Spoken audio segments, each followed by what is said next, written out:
Esto pasa aquí, en Anaheim. Banderas de Argentina, banderas de Colombia, banderas de distintos países que se suman a la transmisión. Bienvenidos al todo el mundo. Desde River, transmitiendo Asia, África, Europa, América, Oceanía. ¡Qué lindo! Bienvenido, gente. Les cuento a la gente del resto del mundo que bueno, en California no suele llover. Estoy contándole a la gente. En California no suele llover. Dicen, cuando viene lluvia es un dinosaurio que hace así una orinada pequeñita. Entonces esa es toda la lluvia. Pero cuando llueve, llueve. Y entonces un huracán que ha pegado sobre la costa de México, ha llegado casi a ciertas partes de la Unión Americana, hizo que una tormenta tropical muy fuerte se desatara sobre esta parte de la región. De manera que este es un sitio donde no llueve nunca, casi nunca. Hoy sí llueve copiosamente durante todo el día, pero aquí están todos los fieles, los que nunca faltan, así que lo queremos agradecer. Y los fieles del otro lado, de todo el mundo, que están, porque nos miran desde Canadá hasta Tierra del Fuego, la gente de Europa, de Asia, toda la gente que nos mira de todas partes del mundo. Esta semana, tuvimos una semana, el domingo pasado, terminé de predicar y salí de viaje y regresé antenoche. Fue una maratón maravillosa, pero como aquí tenemos mucha gente cosmopolita de muchos países, quería contarle especialmente a los chapines que estuve en Guatemala. Fue maravilloso, llevando esta gira, esta conferencia que llevamos por todo el mundo, en un lugar muy lindo de Guatemala. 2 noches completamente, se vendieron todos los tickets en media hora. Fue una revolución, no pasaba esto en ninguna parte, porque los productores estaban sorprendidos. Yo lo atribuyo al hambre, a la sed de Dios. Llegaron muchos políticos, algunos artistas, mucha gente que tiene que ver con el ambiente artístico, que llegaron muchísimos católicos. Esto fue Guatemala, la primera y la segunda noche, repleto los 2 días. Fue maravilloso, porque son casi 2 horas 15, 2 horas 20 de conferencia, donde, como te digo siempre, yo en un universo imaginario cuento lo que haría si fuera presidente de Guatemala por un día, en este caso. Y entonces pasamos por 5 etapas de la vida para finalmente terminar conociendo a Jesucristo, a Dios, un llamado a la salvación. Se llena de católicos, de gente atea, de gente musulmana, testigos de Jehová, mormones, que nos lo dicen. Y estamos sorprendidos por esto. Es una gira que tienen, en realidad, de aquí a fin de año me tocan todavía 30 fechas más. Así que me toca viajar de aquí a fin de año, todavía a Nueva York, a México, me tocan varios estados de los Estados Unidos, pero Guatemala fue maravilloso. Y entonces, como hay mucha gente de Guatemala mirando, a quien les mando un saludo enorme, que estuvieron en alguna de estas 2 noches o se quedaron sin boletos, como mucha gente que nos encontró en los aeropuertos, en los restaurantes, nos decían, nos quedamos sin boletos.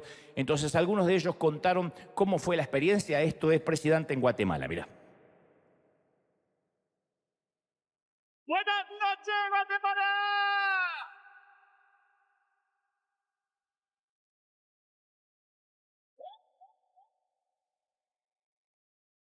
Mis expectativas son muy altas porque lo escucho todos los domingos, entonces sé que Dios va a hablar a través de Dante a mi corazón esta noche, así que sé que no me va a defraudar. Venimos con nuestros amigos y manejamos 6 horas para ver el tour de Dante. Estamos muy expectantes de lo que Dios puede hacer en nuestras vidas hoy. Bueno, venir hoy ha sido de gran bendición.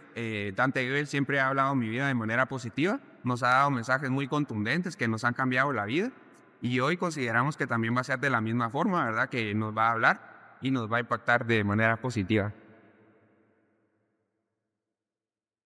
Una de las mayores tragedias de la vida es llegar al final del viaje y darnos cuenta que podíamos habernos reído más fuerte. El pasado murió mientras dormíamos, el futuro está en alguna parte, pero este es el momento más grande de nuestra vida. Recomiendo venir a Presidente, pues Dante como predicador es muy bueno y ha cambiado muchos ámbitos de mi vida. Recomendaría mucho a Dante porque es una manera diferente y divertida de buscar de Dios y aprender más de él. Yo recomiendo el tour Presidente porque no importa la religión que puedas tener o si asistís a alguna iglesia, lo que importa es que podamos nosotros ser llenos del Espíritu Santo y con eso ayudar a más personas. Yo lo recomiendo, ya que Dante siempre da una palabra de ayuda, de motivación, de superación personal, y uno siempre viene buscando ese tipo de palabras, ¿verdad? Que lo ayuden al día a día a desarrollarse.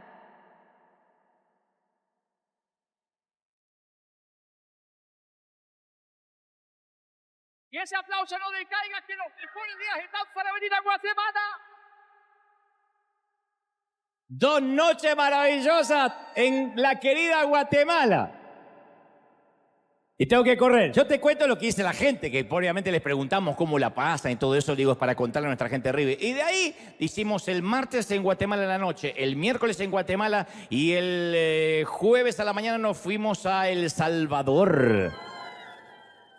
El Salvador fue maravilloso también, porque también en 1 hora no quedaban más boletos, pero no nos podíamos quedar el viernes porque es mucho riesgo. Después el sábado si hay una suspensión de vuelo que yo no esté acá. Entonces pedían 2 funciones también, o 2 presentaciones en El Salvador y no pudimos hacerlo porque ese era el temor. De hecho, el viernes cuando volvíamos suspendieron nuestro vuelo, tuvimos que reprogramar el vuelo, llegar a otro aeropuerto. Yo había dejado mi auto en LAX, tuve que llegar a otro y después ir a buscar el auto a la noche. Detalles que no interesan mucho, pero esos son lo que puede pasar a veces en pleno verano con la amenaza de tormentas. Entonces el riesgo de volver el sábado era muy alto. Y dijimos, tenemos sí o sí que volver el viernes. Llegamos viernes a la noche, muy tarde, y por eso no pudimos tener 2 presentaciones en El Salvador. Pero El Salvador fue maravilloso.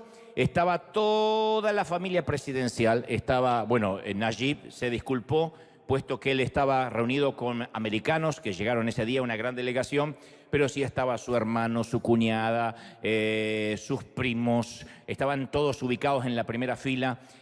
Obviamente me dieron trato presidencial en El Salvador, ¿eh? Ya te digo, no, yo no piso México si no me ponen lo mismo, ¿eh? Pero fue extraordinario. No, en Guatemala también. En Guatemala también teníamos motos policíacas, autos, guardia de seguridad. Demasiado. Yo me sentía Luis Miguel ahí, porque digo, ¿para qué tanta seguridad? ¿Quién me va a querer matar? Bueno, creo que no.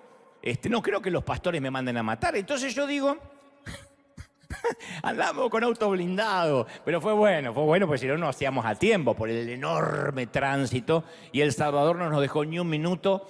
Teníamos adelante la guardia, la gente del gobierno, a quien les mando un saludo muy especial, a la gente de migraciones también, tanto de Guatemala como de El Salvador, que nos dejaron pasar, nos hicieron pasar por la parte de diplomáticos. Y esto pasaba en El Salvador, vamos que estamos rápido con el tiempo. Mirá, esto pasaba en El Salvador.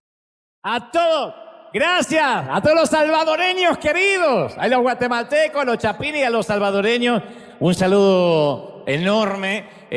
Gracias por todo, por el recibimiento. En 2 semanas me toca irme de acá otra vez el domingo para estar en Cali, en Bogotá, en el Movistar Arena de Bogotá y de ahí ir a Medellín. Así que vamos a estar en Colombia. A todos los colombianos un saludo muy especial. Muy bien, estamos listos, digan conmigo, estoy listo. No, fuerte. Estoy listo, ¿están listos de verdad, sí o no? Muy bien. Cuando abandoné los estudios secundarios, para decirlo de un modo fino, allá por el año 1983, cosa que no quiero que los jóvenes repitan, tienen que estudiar y terminar, pero no viene el caso por lo cual no terminé. Allá en el año 1983 yo tenía apenas unos 15 años cuando dejé de estudiar. Mi padre me dijo que si no iba a estudiar entonces tenía que ir a trabajar.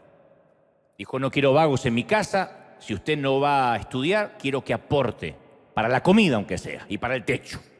Entonces, el primer año trabajé en una carpintería muy grande, cuyo dueño era un hombre muy serio, muy parco, un tal Cacciatore, quien era hermano de un famoso brigadier, un militar que había sido el intendente, o sea, el alcalde de la ciudad de Buenos Aires. El segundo año de trabajo, yo ya tenía casi 17, trabajé en una carpintería más pequeña, que era la carpintería donde mi padre era el capataz. O sea, 2 años estuve en la carpintería, en una carpintería grande al principio y una más pequeña donde mi papá era el capataz o el encargado, el que gerenciaba la carpintería. Y en ambas carpinterías hice el mismo trabajo. Trabajaba en las máquinas, ayudaba a cargar las grandes vigas de madera, aspiraba a acerrín en cantidad industrial. Y los 2 trabajos eran casi idénticos. con una única excepción, una que resultaría ser clave. Yo detestaba la primera carpintería grande, pero me entusiasmó trabajar en la segunda. ¿Cuál era la diferencia? Que el dueño de la primera, Cacciatore, nunca me dirigió la palabra, yo era un chiquito. Cada mañana llegaba muy serio a sus oficinas que estaban a la entrada del enorme galpón y se encerraba allí durante horas. Y lo único que yo sabía de él es que era el hermano de un militar famoso y que era muy exigente. No puedo decir que era un hombre malo necesariamente, pero apenas arribé como novato a esa carpintería, un viejo empleado me advirtió, me dijo: cierra la boca, haz tu trabajo y mantente alejado del jefe. Pero me encantó, sin embargo, trabajar en la segunda carpintería, porque así mi papá era la autoridad visible absoluta. Al jefe no lo conocía, trataba siempre con mi papá. Si bien mi papá no era la simpatía andante, al menos yo lo conocía. Sabía si mi papá estaba de mal humor, si estaba de buen humor o de mal humor, de buen talante o no, simplemente con ver el movimiento de sus bigotes. Yo ya sabía cómo venía la cosa. Y como lo conocía, disfrutaba trabajar para él. Entonces, la manera en que uno se relaciona con el jefe le da sentido a todo. Si el tipo nos disgusta, vamos a odiar nuestro trabajo. Si lo conocemos y nos cae bien mínimamente, vamos a adorar nuestro empleo. Y lo mismo sucede con la percepción que tenemos para con Dios. Entonces, ¿creemos que Dios nos ama como a hijos o nos trata como guardias de un campo de concentración? Porque de la respuesta es la manera en que vamos a servir al Señor o no. Si uno cree que Dios es un señor feudal, un policía cósmico, esperando que metamos la pata, va a ser difícil el servicio y la relación con Dios. Si uno lo empieza a conocer como padre y tiene una relación con Él, es muy sencillo, el yugo se hace muy ligero. Y Jesús ilustró esto en una parábola dramática de los talentos. En Mateo 25:14 dice: el reino de los cielos, dijo Jesús, es semejante a un hombre que, yéndose lejos, llamó a sus siervos y les entregó sus bienes. A uno le dio 5 talentos, a otro le dio 2 y a otro le dio 1. 5, 2 y 1. Y cada uno le dio conforme a su capacidad, a lo que podían manejar. Y luego se fue lejos. Antes que la palabra talento significara habilidad para hacer algo, era una palabra para designar o para hablar acerca del dinero. Hoy, cuando decimos América tiene talento, estamos hablando de alguien que canta, que baila o hace cualquier payasada. Pero cuando se decía talento en la Biblia tenía que ver con dinero. Representaba la mayor unidad monetaria en la contabilidad del dinero griego, o sea, 10.000 denarios. Un talento era 10.000 denarios. Según la parábola de los obreros, un denario, no 10.000, uno, representaba el salario de un día. La gente trabajaba por un denario al día. Multipliquemos la paga diaria por 10.000 y descubrimos el valor de un talento.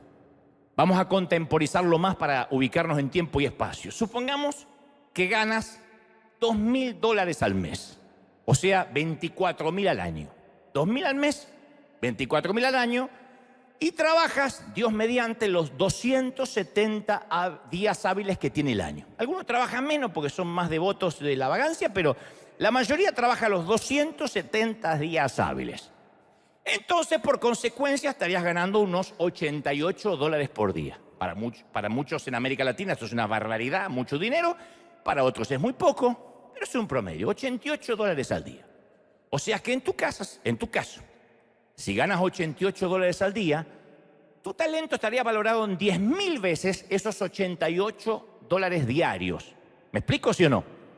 O sea, ganarías 10.000 veces $88 diarios. O sea que si te dan un talento, como al que le dio uno el Señor, son $880.000. No sé qué harías con $880.000, pero algunos le hicieron los ojitos así. $880.000.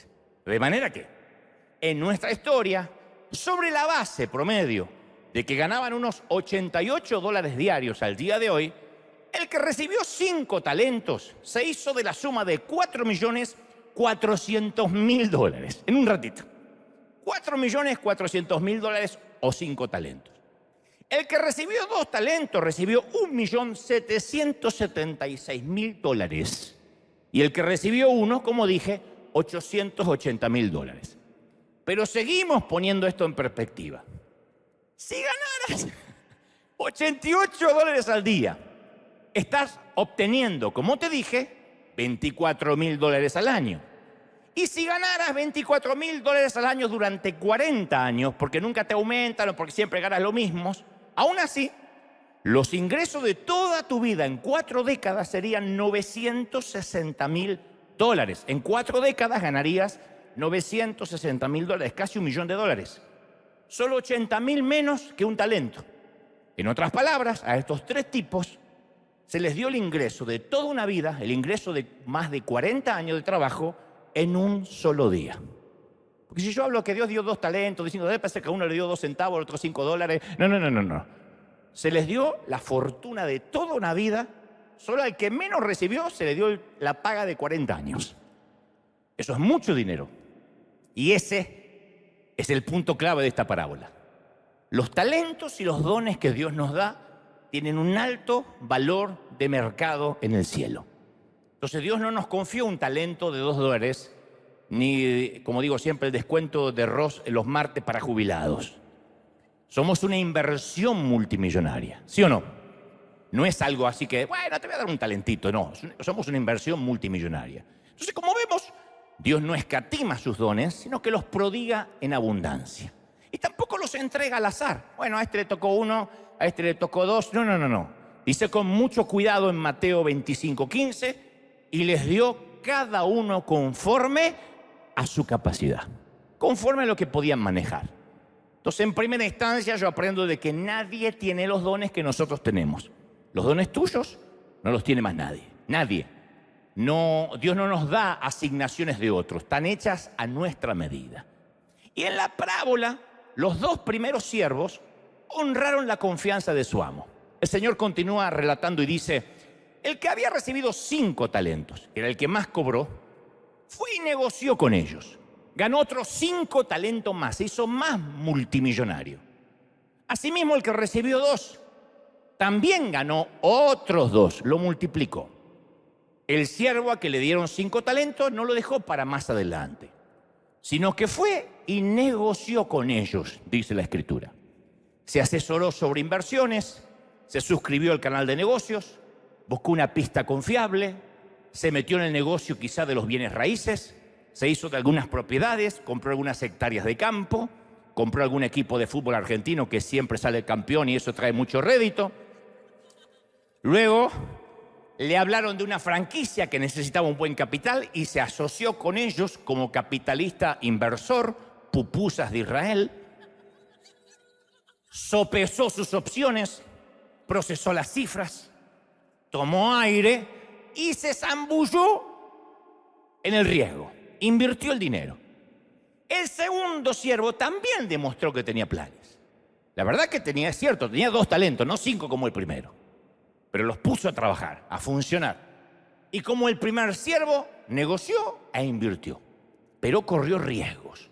Los 2 se expusieron a fracasar. Porque ¿quién les podía garantizar a ellos que sus inversiones iban a dar sí o sí buenos resultados? Nadie. Si uno quiere dejar de ser empleado y ser su propio jefe, es un riesgo. Puede salir bien o puede terminar bajo un puente. Es un riesgo. Pero aún así, decidieron correr el riesgo. Y su amo los ensalzó por ello.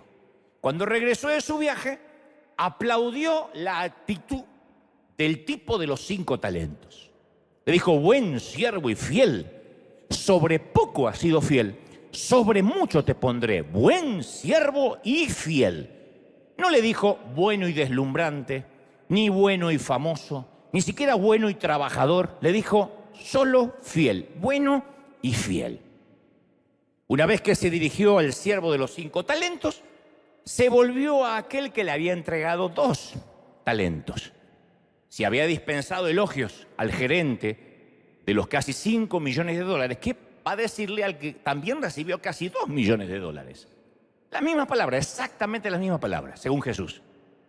Le dijo, bien, bien, buen siervo y fiel. Sobre poco has sido fiel, sobre mucho te pondré. Entra en el gozo de tu Señor. No alteró una frase, no omitió honores. El siervo de los 2 talentos, que fielmente a lo mejor sirvió comida a los indigentes, recibe el mismo aplauso que el evangelista de los 5 talentos que llena los estadios. Fruto diferente, elogios iguales. Moraleja o enseñanza, sea lo que sea que Dios nos haya entregado, tenemos que correr riesgos para Dios. Los talentos no sirven para nada. Los dones no sirven para nada sin un buen par de agallas. No sirven. El don y el talento encerrado es como una semilla de mostaza en una caja. Si no se planta, no es planta, no es fruto, es una semilla. Entonces, el único riesgo, el único error, más riesgoso que el mismo riesgo, es no arriesgarse. Es decir, no, a ver si me sale mal. Y el miedo a correr riesgo explica por qué tanta gente, en lugar de vivir a la ofensiva, vive a la defensiva. Yo creo que es una tendencia neurológica o psicótica. Esa debe ser una de las razones que muchos tienen la filosofía que tenía, me acuerdo, una tía mía que decía, mejor pájaro en mano que 100 volando. Y se casó con un viejo que la doblaba en edad. Y le decíamos, pero tía, la tía tendría 50 años, el marido tenía casi 100. Lo conoció, el viejito no se podía ni mover. Le digo, pero la tía no era tan fea, tenía lo suyo, era exótica como todos los Goebbels. Digo, tía, ¿y qué pasó? No sabíamos. Y bueno, decía, es mejor un pájaro en mano que 100 volando, pero eso ni llega a pájaro, tía. Y a veces nos comportamos como mi tía, permitimos que nuestros miedos dicten nuestras decisiones. Entonces tenemos tanto miedo a tomar una decisión incorrecta que para estar seguro mejor no tomamos ninguna.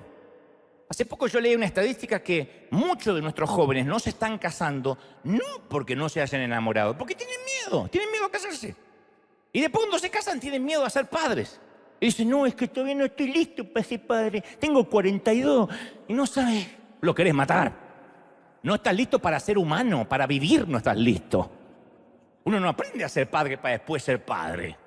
Uno no aprende a ser cónyuge para después casarse. Se hace camino al andar, decía el nano Serrat. Se hace camino al andar. Caminante no hay camino, ¿se acuerdan? Caminante no hay camino, se hace camino al andar, dice el corito que los espirituales no saben. Entonces, la famosa excusa de estar esperando la confirmación de Dios. No, le pedí al Señor un vellón, que era una señal que pidió Gedeón en su momento si tenía que ir a la batalla o no. Y algunos se toman de eso y dicen, le pedí una señal a Dios para que me confirme si debo empezar. Pero la vida sin riesgo no tiene ganancias. El que pide confirmaciones se va a quedar toda la vida ahí. Yo me crié en una iglesia donde todo era pedir confirmación y así se armaban unos matrimonios rarísimos. Porque el muchacho decía, si la chica que me gusta entra con el calcetín verde, es porque es para mí. Y entraba la viuda con el calcetín verde y se metía con la viuda. Porque lo hacían como si Dios fuera un horóscopo, ¿no? O bibliomancia, a ver qué me toca. Entonces, lo que no llegamos a comprender es que la indecisión es una decisión. Cuando yo soy indeciso y me quedo quieto, yo tomé una decisión. ¿Cuál es? Quedarme quieto, no hacer nada. Y a veces lo que más nos falta en la iglesia no son más estudios, más recursos, más capacidad. Por supuesto hay que seguir aprendiendo. Yo soy pro aprender, pro ser autodidacta. No terminé la escuela secundaria y justamente eso hizo que leyera con voracidad, aleatoriamente, hasta con cierta desprolijidad. He leído todos los libros que había en Argentina, se acabaron, los leí todos. Porque yo decía, tengo que prepararme, tengo que capacitarme, tengo que aprender más. Pero insisto, la mayoría de todos los que estamos aquí y los que nos miran en casa tienen un nivel de estudios y talentos más alto, más grande que el nivel de obediencia. Tienen más capacidad que lo que están haciendo con esa capacidad.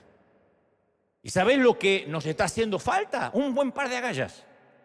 Es decir, yo voy a hacer lo que tengo que hacer aunque salga mal. pero vivimos más por temor en lugar de vivir por la fe.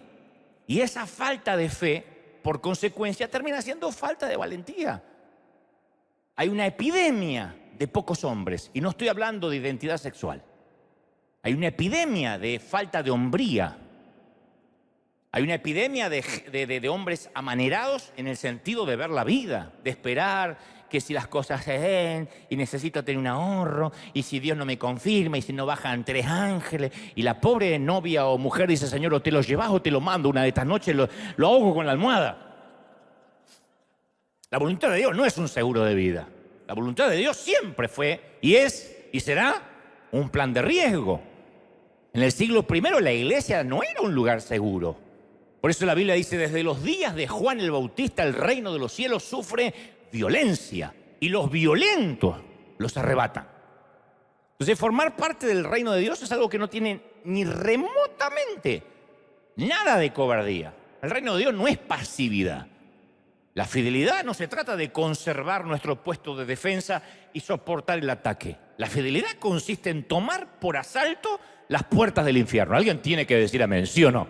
Las puertas del infierno. Entonces, uno no puede decir aguanto. No. Hay que dejar de creer que Dios nos quiere enviar a lugares seguros para hacer cosas fáciles.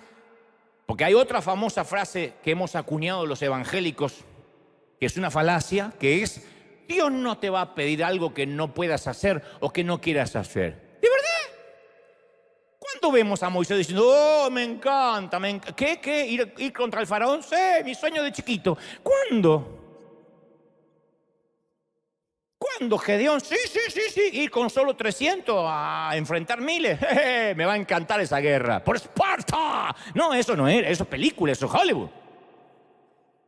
O María, uy, sí, embarazada y virgen y embarazada del Espíritu Santo. Me encanta cuando se lo cuenta a mis amigas quién me embarazó. No, nunca es algo que soñamos, que queremos, que podemos.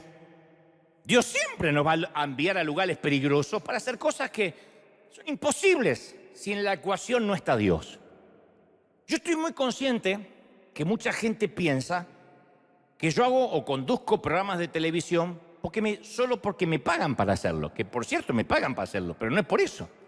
Entonces algunos tratan de defenderme y dicen, no se confundan, acá no está como hombre de Dios, conduce un show, que no es show, es show.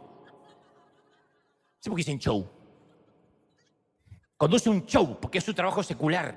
Ahora, yo sé exactamente lo que estoy haciendo y el por qué. Durante años, y yo lo he vivido, los cristianos estuvimos obligados a pagar nuestros espacios televisivos y si lo lográbamos conseguir en cualquier canal en toda la franja de América Latina, nos ponían a la madrugada, a las 2:15 de la madrugada. Había que poner el despertador para ver al pastor y nos ponían después del Pare de Sofrer. Primero estaba la Sete de Son, Pare de Sofrer, y después estábamos nosotros después del brasilero. Y yo siempre supe que si quería infiltrarme en la industria, tenía que hacerlo como un grumo de levadura, como un troyano. Entonces tuve que creer lo que dijo el Señor, que un poco de sal cambia el sabor de toda una gran olla de comida, ¿sí o no? Que un poco de luz ilumina una habitación oscura, un poquito de luz, una cerilla, un fósforo. Así que como Daniel, yo decidí lucir como alguien de Babilonia, hablar el idioma babilónico y meterme en el centro mismo de la industria. Esto hace muchos años, sin que necesariamente yo me contaminara con la comida del rey. Algún día me dijo un querido misionero, mira, si quieres misionar en Francia vas a tener que hablar francés, un poquito más que el zorrillo de la Warner, vas a tener que hablar francés fluido. Si quieres misionar en Italia, vas a tener que aprender italiano y predicar a los gritos como los italianos. ¡Ma che hacemos, mamma cielo, no vamos cielo! Es así. Le mando un saludo a los predicadores tanos, pero predican así. Parece que siempre te está predicando alguien de la mafia, pero porque hablan así. Estamos contentos, ma calzones, te dice, ¿no? Y te está mandando al cielo, porque crees que te está mandando al otro lado. Y si quería misionar en los medios de comunicación, tenía que hablar el idioma de los medios de comunicación. Entonces me hice bilingüe, culturalmente, sin comprometer mis convicciones. Así como cada uno va a su empresa, va a la universidad, durante la semana va a la oficina. El otro modo más sencillo y sin riesgos es hacer un programa religioso, mal llamado cristiano, porque no hay programas cristianos, no hay radio cristiana. Porque Cristo no murió ni por una radio, ni por una televisión, ni por un medio. Cristo murió por gente. Entonces no hay nada cristiano, no hay autos cristianos, no hay café cristiano, no hay... Los cristianos somos nosotros, ¿sí o no? Pero lo más fácil es obligar a la gente a hablar nuestro idioma. Eso no es misionar, eso es colonizar. El que coloniza no es el mismo que misiona. El que coloniza es el que entra por la fuerza a una nación, planta la bandera hegemónica y exige que toda la nación hable y piense como él. Eso es el colonizador. Y es ahí cuando la sociedad nos rechaza y estamos obligados a pagar los espacios o inventar nuestras propias radios cristianas, mal llamadas cristianas, o canales religiosos o cadenas religiosas. Entonces, como no somos sabios, para andar en el océano nos fabricamos una pecera de agua dulce, filtrada y purificada, y nos mantenemos alejados de los tiburones y los depredadores. Yo creí en la estrategia que Dios me había dado y decidí correr un riesgo grande. Abandoné esa pecera cristiana hace muchos años controlada y decidí arriesgarme a que los demás peces cómodos me satanizaran, me difamaran, pero es un precio también a pagar. Entonces hice el programa de televisión. Yo nunca creo que le hablé esto a la congregación. Hice mi primer programa de televisión hace muchos años en Argentina.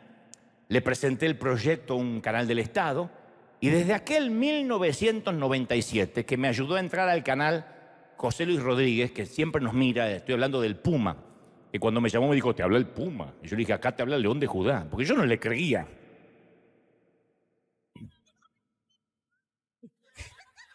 Tuvo como media hora para convencerme que era el Puma.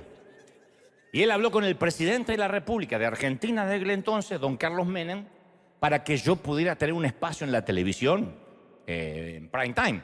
Y durante los siguientes 26 años, desde aquel 1997, por 26 años pasé por un canal de Miami llamado América, otro llamado Mega, que es un canal de costa a costa en Estados Unidos, TV Azteca, que estuvimos casi 2 años en México, después tuvimos un año en CNN, y finalmente un Canal 9 de Argentina, compró el programa.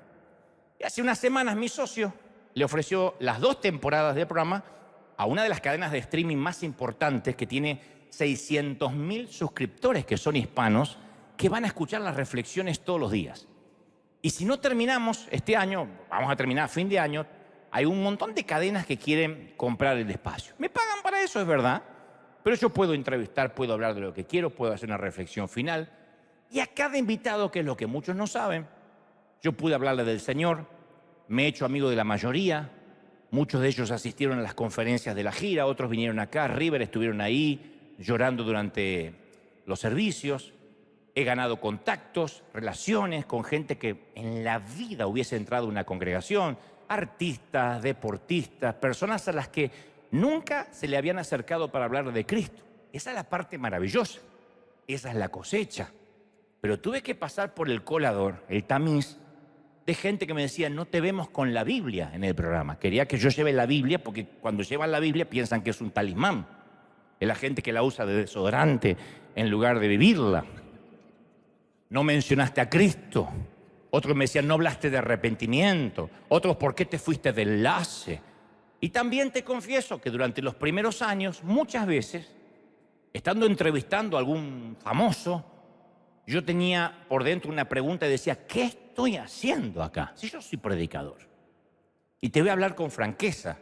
Si uno quiere multiplicar y negociar los talentos que Dios nos regaló, necesitamos salir de los cómodos sillones de nuestros guetos cristianos para acampar a 1 metro del infierno. Eso siempre es riesgoso, siempre es riesgoso, siempre. Y cuando uno acampa a 1 metro del infierno, se te van a chamuscar los cabellos, se te van a chamuscar las nalgas. Cuando uno acampa a 1 metro del infierno, vamos a sentir el calor del fuego. Yo siempre digo que mi próximo libro, si tiene un título, se va a llamar así, A 1 metro del infierno. Porque ahí es cuando uno empieza a oler a humo. Cuando uno trabaja en un sitio secular, cuando uno es un grumo de levadura, un grano de mostaza, empieza en ocasiones a tener ese olor a humo. Y yo he decidido que desde hace varios años Me iba a alejar de la religión organizada, dejar de jugar a la iglesia y vivir a 1 metro del infierno. Eso no significa que voy a vivir en pecado, significa que voy a estar donde la gente se está por perder y es ahí donde está River rescatando almas, salvando, ¿sí o no? Alguien tiene que decir amén. Pero en nuestro subconsciente pensamos que cuanto más servimos a Dios, más fácil se nos va a hacer. Pero el crecimiento espiritual nos prepara para misiones más peligrosas. Entonces, mientras más crezcamos, más difíciles van a ser las cosas que Dios nos pondrá a hacer. Cuando llegamos a la Catedral de Cristal, un líder, que alguna vez simuló ser mi amigo, que le mando un saludo, le dijo al querido Juan Carlos Ortiz, fundador de esta congregación, le dijo: invitaste a Goebbels al cementerio de los predicadores, al cementerio de las iglesias, que es California. Y luego le dijo, encima para alentarlo más, le dijo: yo te alerto, dice que Dante solo tiene 3 mensajes. Y luego el 4.º domingo ya no vas a saber qué cuerno predicar. Que era verdad, yo tenía 3. Bailando con la más fea, Don Cohen y Situación Límite. Y viajaba por todo el mundo con esos 3, me los sabía de memoria. ¿Para qué más si la gente cambiaba? Entonces yo después agregué Noemí, Noemí 2, Noemí 3, La venganza de Noemí, Noemí ataca de nuevo, Noemí vuelve, Noemí recargada, pero era lo mismo. Y hasta la fecha, por gracia de Dios, se me acabaron los 3 mensajes, llevamos 15 años en esta aventura maravillosa y me alegro que Dios me tuvo que presionar para que yo tuviera más mensajes que 3. Entonces, cuando Dios nos llama, siempre es difícil, siempre es arriesgado y siempre lo que tenemos que hacer nos obliga a crecer. Es muy raro que el Espíritu Santo nos guíe por la autopista de la menor resistencia. Yo digo siempre, si hace mucho que no chocas contra el diablo, es porque vas en la misma dirección. Sata, ¿cómo va? ¿Todo bien? Bien, y van juntos. Entonces, pues, ¿cómo va a chocar? Pero cuando el Espíritu Santo te da algo es riesgoso, porque eso está en su naturaleza. Hace unos días yo volví a ver el video de nuestro cortometraje en Uganda y hay 2 cosas que me conmueven profundamente. La primera son los rostros de los chiquitos cantando y bailando solo porque ahora tienen baños con puertas. Me decía un embajador de UNICEF, que es amigo, me decía, de todo lo que hicieron en Uganda, ¿sabés qué es lo más importante? Porque en UNICEF ayudamos mucho, la puerta de un baño. No sabés la dignidad que le da eso a las nenas. Porque antes se tenían que bañar en unas duchas que estaban medio semiabiertas y cualquier muchacho se asomaba y estaban ahí desnudas, entonces la mayoría se bañaba siempre con algo de ropa. No sabés lo que es para un adolescente, una niña, un niño, cerrar la puerta con un pasador y bañarse, que para nosotros es normal. Para ellos regalarle dignidad porque no lo tuvieron nunca. Cuando uno puede comer salteado, uno puede vestirse con lo que pueda, dormir donde sea, pero cuando uno tiene que ir al baño, que es un momento íntimo, ya sea para hacer sus necesidades o bañarse, con una puerta entreabierta, con gente que se puede meter, en ese momento tan personal, ahí uno sabe que ha perdido la última de las dignidades. Por eso a los presos en los campos de concentración incluso no se les ponía una puerta. Ahí estaba el sitio para que pudieran defecar, para que todo el mundo los viera. Entonces, cuando yo veo a niños y niñas de Uganda celebrando por ducha, inodoros, habitaciones, uniformes, comida decente, yo cuando los veo siento que entramos a este negocio del reino solo por eso. ¿Estamos de acuerdo, sí o no? Solo por eso. No hay otra razón, solo por eso. Y la segunda cosa que me conmueve, pero hasta las entrañas, porque lo veo muchas veces, es ver a nuestro equipo. A mí me sorprende mucho de lo que están hechos. Me sorprende, porque los veo trabajar de sol a sol, a nuestro equipo, a nuestros voluntarios, cargando ladrillo, mezclando cemento, levantando paredes, decorando, partiéndose el lomo. Ese tipo de trabajo le acaba la espalda a cualquiera. El día de nuestros voluntarios, en el último viaje, en el más reciente viaje, comenzaba poco después del amanecer y trabajaban hasta bien entrada en la noche. Y yo cada vez que los veo siento lo que un papá, al ver a su hijo graduándose o logrando un sueño grande. Entonces nuestros voluntarios de River realmente han demostrado que aman a Dios con todas sus fuerzas. Pero no son los que fueron a África. Los chicos que están aquí de Welcome Team, que estuvieron hoy bajo la lluvia recibiendo a la gente, tapados, los sugieres, los que no fallan. Yo estoy súper orgulloso de ellos, de todos ustedes. Pero digo siempre, no hay solo un hombre en esta tierra, no hay un líder que pueda lograr tanta infidelidad y esfuerzo. Solo Dios produce ese tipo de devoción. Solo Dios puede hacer que alguien trabaje, se esfuerce. ¿Estamos creyendo eso, sí o no? Y yo crecí en una iglesia a cuyos miembros se nos enseñaba a ser espectadores, mientras que esperábamos que el Señor venga al rescate en las nubes, en un arrebatamiento. Y en nuestra cultura, el pastor era quien buscaba de Dios. Nosotros éramos como los israelitas, que Moisés suba a la montaña y que nos diga lo que Dios quiere. Entonces siempre es mucho más fácil que sea otro el que ore por nosotros, el que sirva por nosotros. O sea, de que de forma sutil nos fomentaron una codependencia espiritual, una dependencia vicaria de Dios. Entonces, ¿de verdad creemos que el Señor subió a la cruz y resucitó para que toda nuestra vida cristiana sea sentarnos 2 horas una vez a la semana bajo un techo?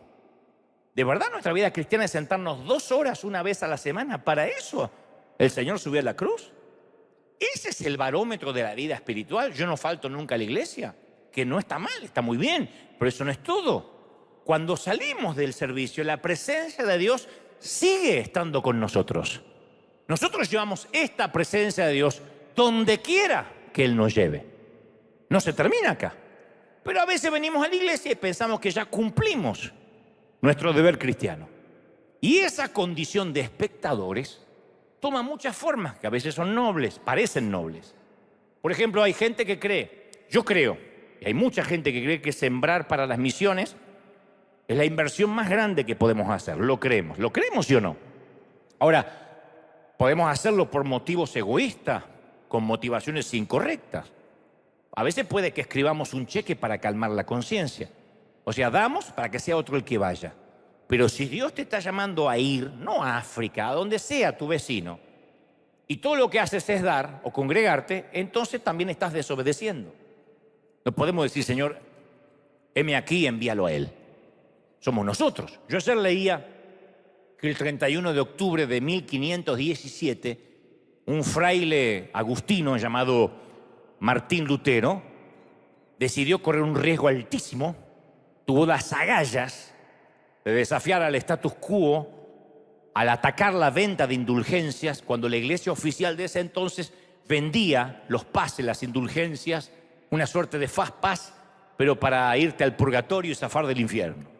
Entonces Lutero clavó un documento con 95 tesis en las puertas de la iglesia de Wittenberg, Alemania, y comenzó la reforma protestante que deviene en lo que hoy estamos aquí. Y esos actos de valentía cambian el curso de la historia. Él hacía lo que creía que era correcto, cualquiera fueran las circunstancias, las consecuencias. Entonces a veces uno se cansa de jugar a no perder. Y esto va para las mujeres. Las mujeres no los enamora un tipo que siempre juega a no perder. Esto se lo digo a los tipos. Si no puedes conquistar, dice, no me mira. No te mira porque la cobardía no subyuga. Lo que subyuga a la mujer no es que te estires la cara y aparezcas con la cara de refresa así, como una tortuga ninja, hombre. Lo que subyuga a la mujer no son musculitos en el gimnasio, porque uno cree que se hace musculito y las mujeres caen de nalga, y no pasa eso. Lo que subyuga a una mujer es la seguridad de un tipo, la protección, alguien que diga, yo sé para dónde voy. Por eso uno ve a veces chicas tan bonitas con tipos tan feos. Pero son feos y seguros. ¿Y qué hace con este? Y sabe para dónde va, cómo va a ir y cómo vamos a llegar hasta ahí. Y después está lindo, que tiene una neurona sola que se quiere suicidar de soledad, que no llega a ninguna parte. Entonces, cuando uno no tiene planes, está como el fariseísmo cómodo. Entonces uno se cansa de tomar decisiones sobre la base de la propia comodidad personal. Y es entonces cuando uno necesita ponerse en pie, entrar en acción y decir, yo tengo que hacer algo con mi vida. ¿Estamos de acuerdo, sí o no? ¿Sabes por qué hay tanta gente que no corre riesgos? Porque no tienen una meta. No hay peor cosa que alguien que no tiene una meta. Y la falta de meta o de planes es una falta de fe. Vivir un día a la vez no es no tener metas. Vivir un día a la vez es estar agradecido por ese día, vivir como si fuera el último día de la vida, pero no obstante, eso no es una excusa para no tener planes. La Biblia dice, la fe es la garantía de lo que se espera. Y mucha gente está más segura de lo que tiene que lo que espera.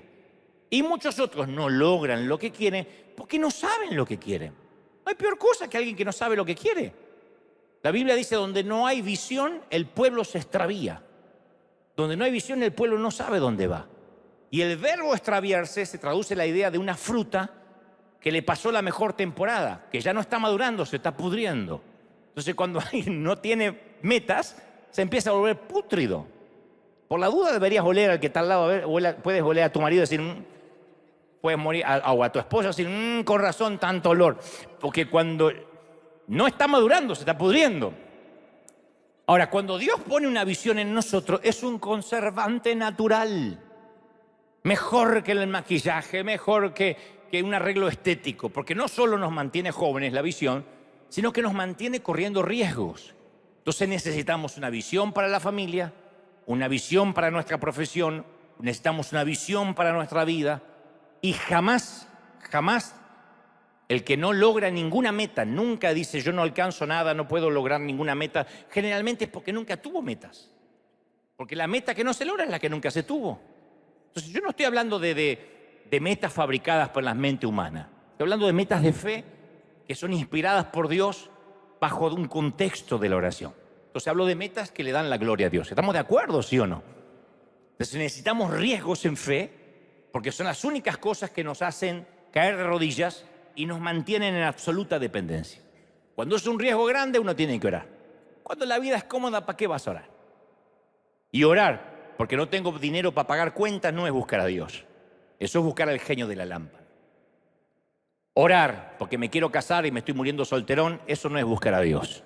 Eso es estar desesperado y frotar la lámpara, a ver si sale el genio y me cumple un deseo. Yo estoy hablando de orar, buscar a Dios, impregnarse, embarazarse con un sueño. Yo siempre he pensado que los planes y la visión son la cura para el pecado. Una razón por la cual los seres humanos se enredan en el pecado es porque no tienen suficiente visión para mantenerse ocupados. Como no tienen planes, pecan. El que vive mirando pornografía es porque no tiene planes. Él llega a la casa, está aburrido, cambia canal, se pone en el celular y se pone a ver estupideces. Quien mira estupideces porque no tiene planes. Quien puede hacerse unas maratones de 40 capítulos y saca con los ojos así, ir a trabajar, de mirar Netflix, es porque no tiene planes en la vida. Ahora, esto no estoy diciendo es pecado. No, lo que digo es que se llenan la cabeza de cosas porque tienen la cabeza vacía.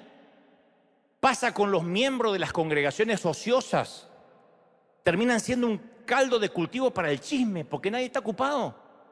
En una iglesia, cuando se empiezan a controlar los matrimonios ajenos y a ver si aquella se hizo el peinado, fíjate la falda que se puso, ay, la cara de aquella se operó, me parece que se puso seno. Cuando estamos en eso, es porque no hay ocupación.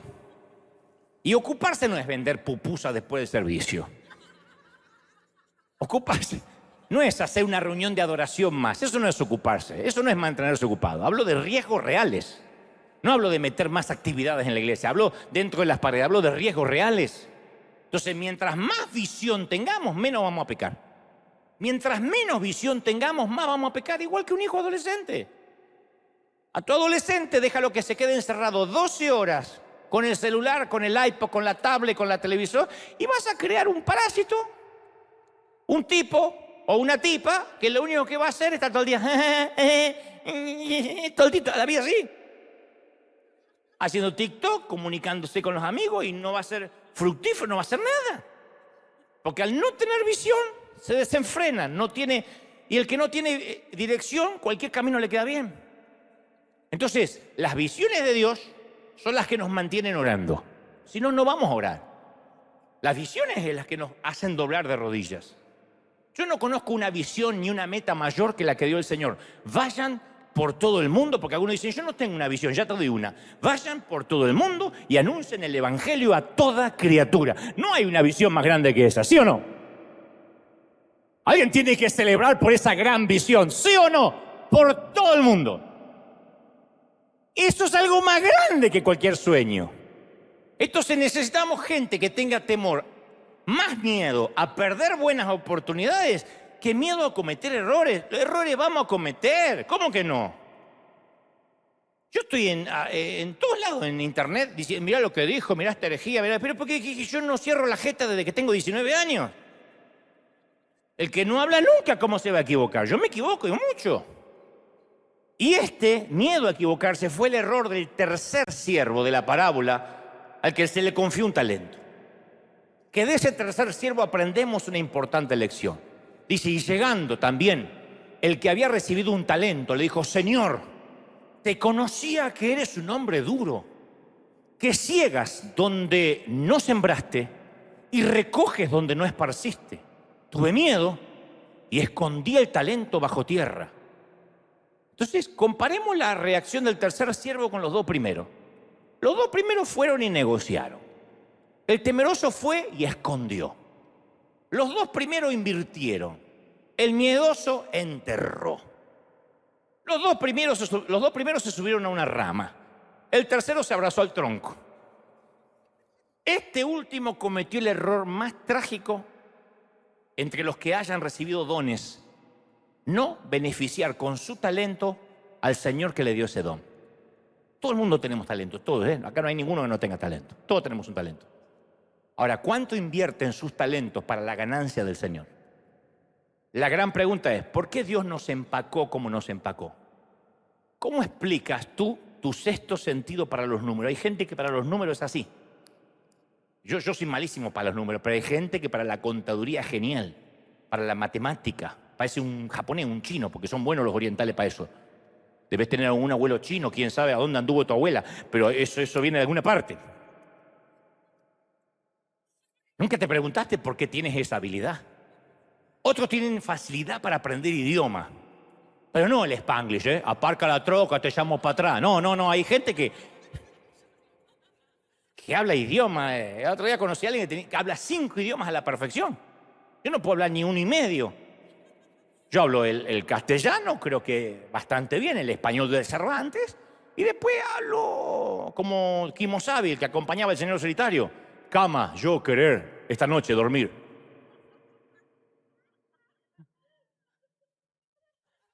Otros, ¿cómo puede ser que puedas cocinar? Yo sé que hay hombres y mujeres que pueden cocinar cualquier cosa a la altura de los grandes chefs. Les sale todo rico. Nunca estudiaron para eso. Miran una receta en internet, un tutorial, y se hacen unas comidas. ¿Con qué propósito tienes ese talento? No es solo para engordar la panza de tu marido, es para algo más. Entonces te lo voy a preguntar de otra manera. ¿Por qué será que nos pagan? Nos admiran, nos contratan. Si la respuesta es bueno, porque yo soy bueno en lo que hago, estamos pasando por alto la razón principal y estamos cometiendo el mayor de los errores. Mira, yo he tratado de ayudar a la gente durante toda mi vida, en lo poquito, en lo mucho, porque a veces hay gente que necesita un empujón. Y lo hago porque hubo mucha gente que me dio empujones a mí, en momentos que yo más lo necesitaba. Y no me olvido de eso. Y cierta vez alguien vino a verme para contarme que tenía una gran visión, un proyecto, y quería echarlo a andar. Le di algo de dinero. Y luego descubrí, con mucho enojo, me irritó mucho, que había usado esos recursos para irse de vacaciones y se lo gastó en boberías. Lo descubrí por las redes sociales. Yo me irrité. Dije, me mintió porque me pidió dinero para un supuesto proyecto. ¿Cómo lo usó para irse a pasear? ¿Está mal ir ¿Es pecado irse a pasear? No, pero no me mienta, no insulte mi inteligencia. ¿Cometí un error por enojarme? Bueno, pues, ay sí, dale tu dinero entonces para que se vaya a vacaciones. Utilizó mal un don que le fue regalado. Esa persona utilizó mal un regalo. Entonces, ¿está mal que el Señor se enoje cuando nosotros hacemos lo mismo? No. Y conforme a la parábola, Dios se va a enojar, y mucho. Porque algunos invierten sus talentos y le dan la gloria a Dios. Y otros desperdician tus talentos y creen que Dios no les va a reclamar nada. Algunos lo honran con sus frutos. Otros lo insultan con sus excusas. Insultan la inteligencia y la sabiduría de Dios. Como hizo el siervo a quien su amo le confió un talento.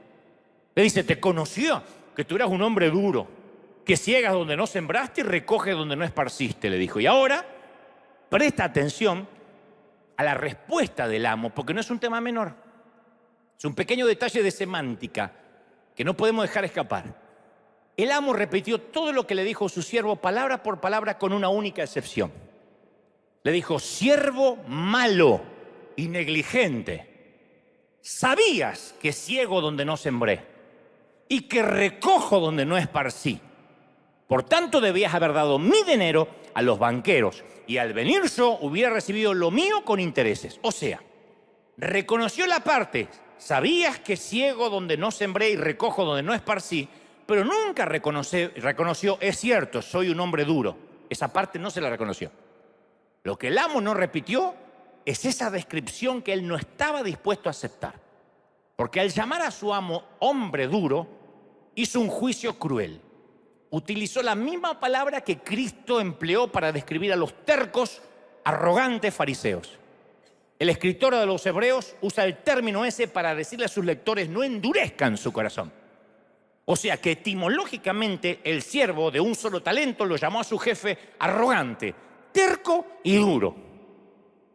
¿Sabías que tú eras un arrogante, un terco y un duro? O sea, su pecado no fue una mala gerencia o una mala gestión del talento, sino que una mala comprensión de quién era su jefe.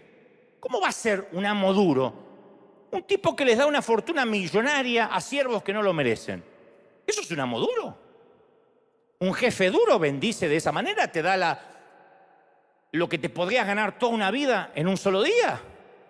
Dios es infinito en abundancia. ¿Alguien lo cree, sí o no? Cualquier cosa menos duro.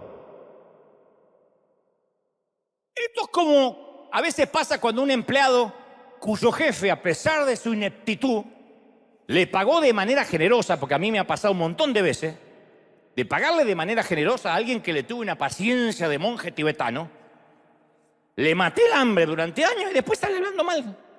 Yo, puede ser, aunque sea por dignidad. Cuando a veces contratamos a alguien y lo soportamos y le damos sin que se lo merezca, ¿cómo alguien puede hablar mal de quien le mató el hambre? Es injusto. Y el siervo de un solo talento nunca conoció quién era de verdad su amo. Conocía su rostro, conocía su nombre, conocía su voz, jamás conoció el corazón de su Dios. Y a consecuencia de eso se lo rompió. Uno puede conocer la voz de Dios, las canciones de Dios, la predicación de Dios y no conocer el corazón de Dios. Podía haberle preguntado a los otros cómo era su jefe, pero no lo hizo. El tipo era un miserable cobarde y resulta que la culpa no era de él, era del jefe duro. Yo lo enterré porque eras tú un jefe duro. O sea, ahora la culpa era del jefe. ¿Qué hizo el amo? Ordenó deshacerse del que jugaba a lo seguro, era incapaz de correr un mínimo riesgo.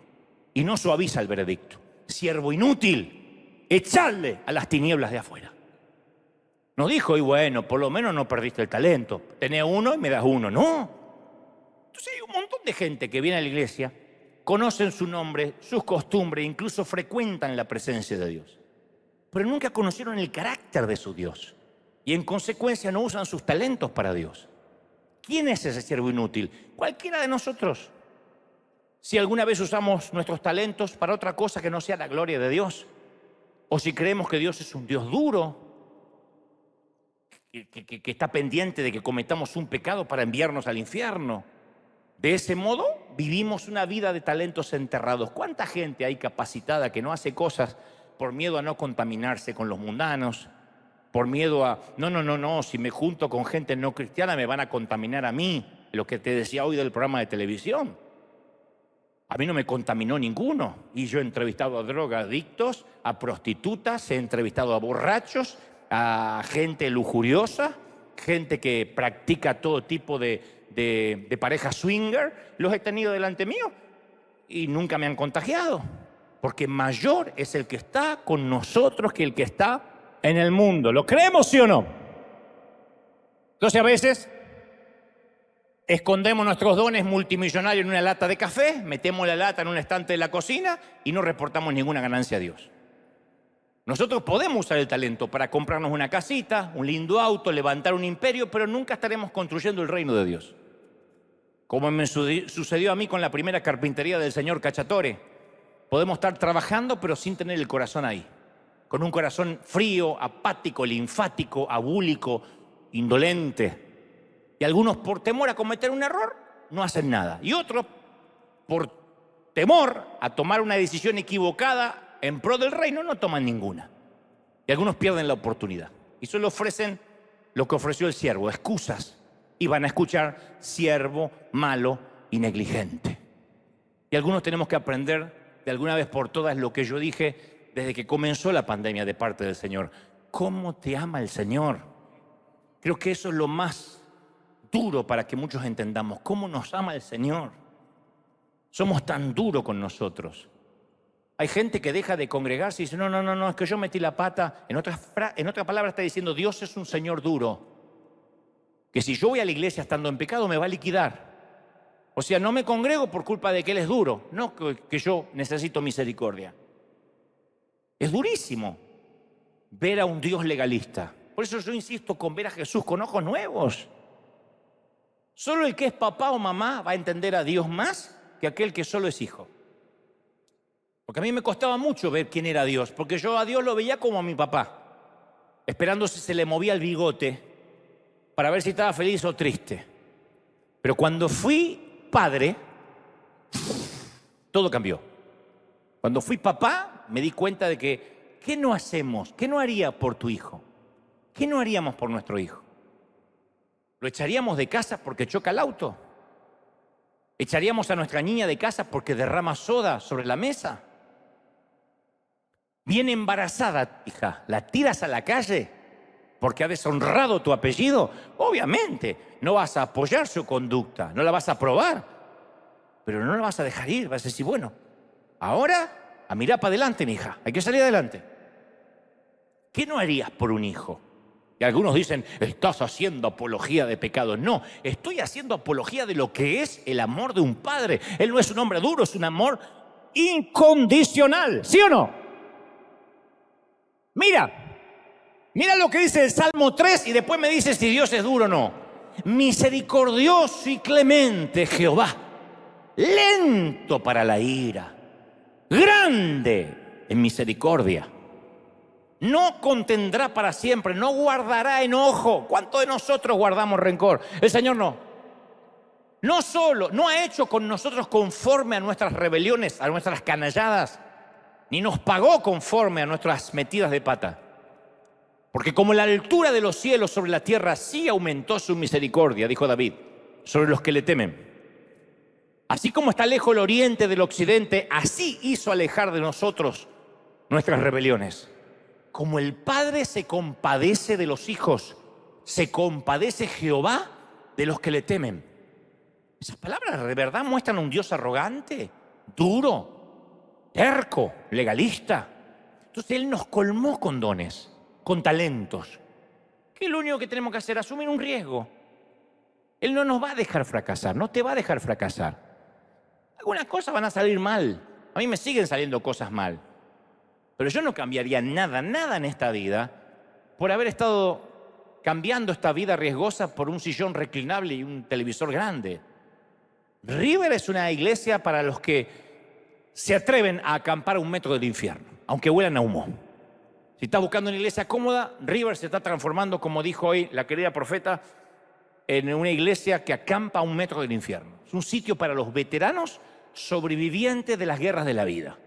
Es un sitio para los que vienen rotos, para los que vienen quebrados, para los que están acostumbrados a la valentía, al riesgo, para aquellos cuyo segundo nombre es peligro. Yo me llamo Dante Peligro Gebel. Porque nuestros líderes y voluntarios están hechos de eso. Por eso nos sentimos orgullosos. Entonces estamos orando por una revolución mundial, por una revuelta de los arriesgados que creen en un Dios bueno, generoso, subversivos, que miren con nuevos ojos a Jesús. ¿Estamos de acuerdo, sí o no? Y Él nos invita a soñar con el día, yo todos los días sueño con el día que Él apoye su mano sobre mi hombro y me diga, bien hecho, siervo y fiel. Sobre poco has sido fiel, sobre mucho te pondré. Entra en el gozo de tu Señor. ¿Te dirá eso el Señor? ¿Podrá decirte, has sido fiel en lo poco? Era poquito lo que podías hacer, pero ahí estaba, fiel. Dios bendiga tu fidelidad. Yo lo dije hoy al iniciar el servicio. Dios bendiga tu fidelidad.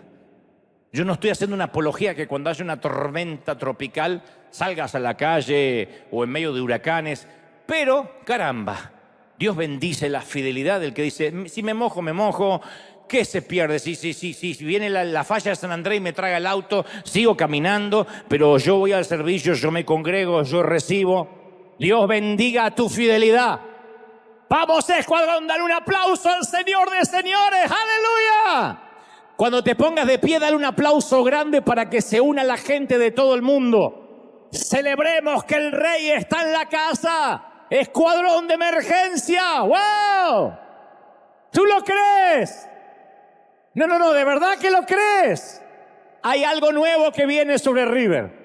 Dios bendice tu fidelidad. Levanta tus manos al cielo y vamos a orar, Padre, en la misma unción, en la misma presencia. Yo oro, Dios mío, para que tu gloria, para que tu presencia lo llene todo. Levanta las manos al cielo ahora y comienza a clamar conmigo. Señor, he hablado lo que creo, me has dicho que diga a este tu pueblo, a este tu ejército, a estos tus obreros de primera línea, a los que nos miran desde casa, a los que estaban detenidos, estancados, diciendo no puedo. El Señor me dice que te diga, corre riesgo, usa lo que te he dado. Levanta las manos y dile, Señor, enlístame. Yo quiero ir a donde el fuego enemigo casi se puede sentir en el rostro, donde salga oliendo a humo, acampando a 1 metro del infierno.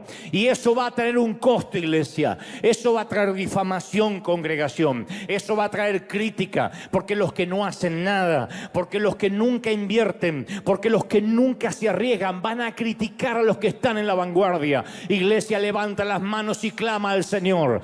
Que venga lo que venga, que se levante lo que se levante contra la iglesia, las puertas del infierno no prevalecerán. ¡Uy! Impresionante. Levanta las manos, bebe.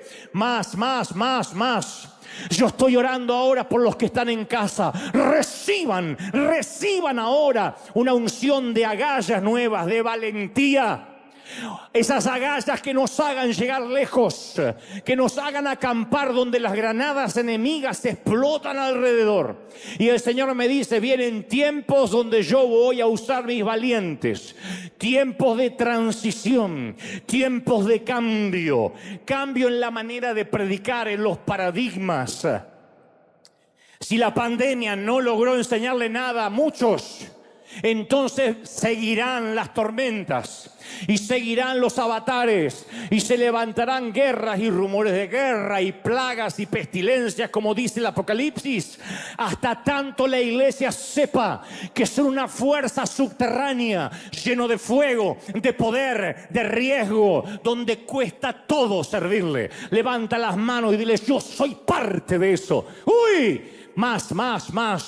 Y Dios no está buscando gente calificada. Dios califica al que busca. Dios no está buscando gente santificada. No creas eso. Dios santifica al que busca. La santidad vendrá como propósito, vendrá como parte de esa elección, como parte de ese llamado. Yo lo creo. Padre, todos orando, todos. Levanta las manos, iglesia, todos orando, todos en casa. Yo he sentido fuertemente la gloria del Espíritu llenándolo todo. El Señor me dice que te diga, hay cosas nuevas que tengo para ti y han estado allí cerca, pero no las has visto porque no has creído y has pedido confirmación. Basta de confirmación, iglesia, cree. Basta de confirmación a caminar sobre las aguas. Luego las aguas se abrirán, pero a mojarse los pies, hombre, a mojarse los pies, mujer. Es tiempo de emprender, de correr riesgo. ¿Qué puede pasar? La vida es una sola, no se admiten ensayos. Y hay del otro lado gente que estaba diciendo, yo esperaba una confirmación. No habrá confirmación, habrá órdenes. Y a veces solo tendrás un 40, un 30% de seguridad que esto podría ser de Dios. Suficiente. Y se ha hecho mucho con menos que eso. Aún con un 10% de ¿será que Dios me manda? Por las dudas, tírate al agua. Si Dios no te mandó bajarte de la barca, de igual modo estará allí para sostenerte. Honrarás a Dios creyéndole que le creías. ¿Me oíste? Creyéndole que le creías, honrarás a Dios.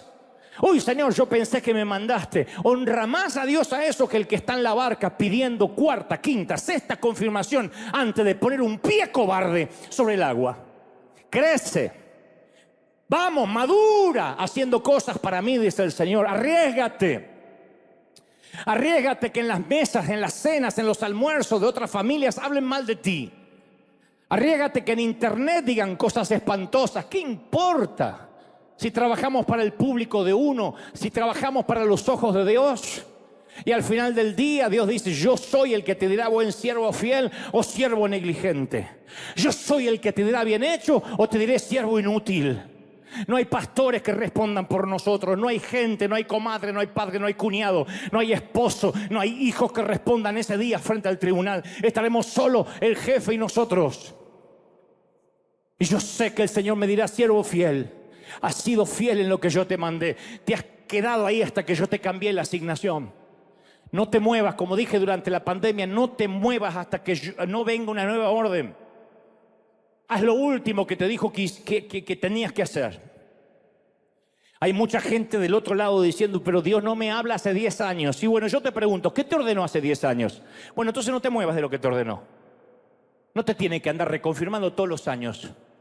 El centurión dijo: yo tengo gente a mi cargo. Y le digo: ven y va, venga y viene. Punto. No le tengo que andar todos los días mandando un memorándum que tiene que venir a trabajar. Hace 15 años Dios me alistó y me puso aquí.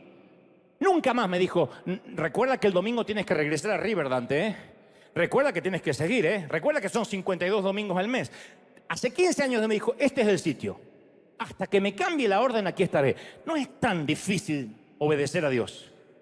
¿Por qué dudamos tanto? Continúa caminando hasta que Dios te cambie la orden. Sirve en lo poco hasta que Dios te cambie la orden. Sé ejerce seguridad, sirve café, limpia, haz lo que tengas que hacer en tu casa, en tu fábrica, hasta que Dios te cambie la asignación. Levanta la mano y dile: Señor, yo estoy recibiendo esta palabra ahora. No voy a hacer nada hasta que Dios me cambie la orden. He creído en ti. Y aquellos que ahora están diciendo: es que yo ni siquiera tengo clara qué orden es. Entonces te regalo esta: id y predicate el evangelio a toda criatura. A donde vayas, predica. A donde vayas, lleva mi nombre. A donde vayas, produce testimonio. A donde vayas, deja una estela de bendición. Yo te voy a bendecir, dice el Señor, pero obedece, camina. Vamos, vamos, camina. No sabes lo maravilloso que es hundirte creyéndole a Dios. Fracasar creyéndole a Dios. Si no, pregúntale a Pedro cuando llegues al cielo. No es feo fracasar cuando le crees a Dios. Más es fracasar cuando no le crees. He emprendido un montón de cosas que me fue mal, pero yo creí que Dios me había hablado. Y caramba, no me arrepiento. Me entrenó, me preparó, me forjó carácter y estoy dispuesto a volver a hacerlo. Le creo a Dios como un niño. Créele como un niño, créele como una niña. Deja la adultez de lado y dile: Señor, como un niño te voy a creer. Si tú dices que lo haga, lo voy a hacer. Con dinero, sin dinero. Con recursos, sin recursos. Con apoyo, sin apoyo. Cree en lo que Dios está poniendo en tu corazón ahora. Padre, yo he predicado lo que me has dicho que diga por alguna razón. Por alguna razón has traído a la gente que debía oír esto y a los que están del otro lado en casa. Toca, imprime, cesa esta palabra ahora. Gracias, Dios, por este escuadrón de emergencia. Gracias por este escuadrón SWAT. Gracias por estos campeones.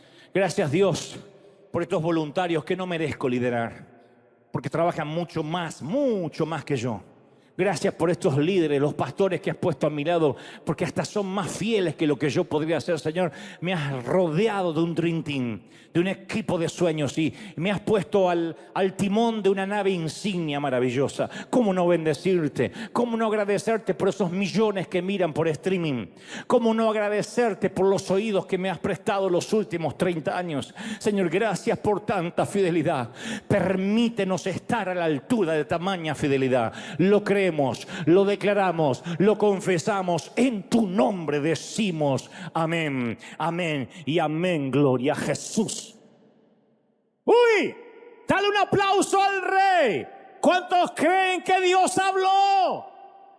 ¿Cuántos reciben esta palabra? No se mojen mucho. En la puerta los está esperando el arca. Chao, hasta el domingo que viene. Bendecido.